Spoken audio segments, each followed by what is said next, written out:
Знакомьтесь, это Валентин, Егор и Ашот. Валентин работает в автосервисе, Егор– библиотекарь, у Ашота свое кафе. Самый короткий мастер-класс. Это коробка, это раскрашено фломастерами, это тоже карандашами.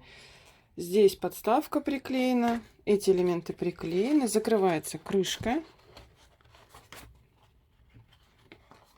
Закрывайся, давай. Элементы здесь еще добавлены. Это из бутылок пластиковых вырезано. Добавляется небольшой декор. Пузырики всякие. Все, поделка с детьми готова. А это мы рисовали в Телеграм. Мастерская тут сегодня. Все, давай пока.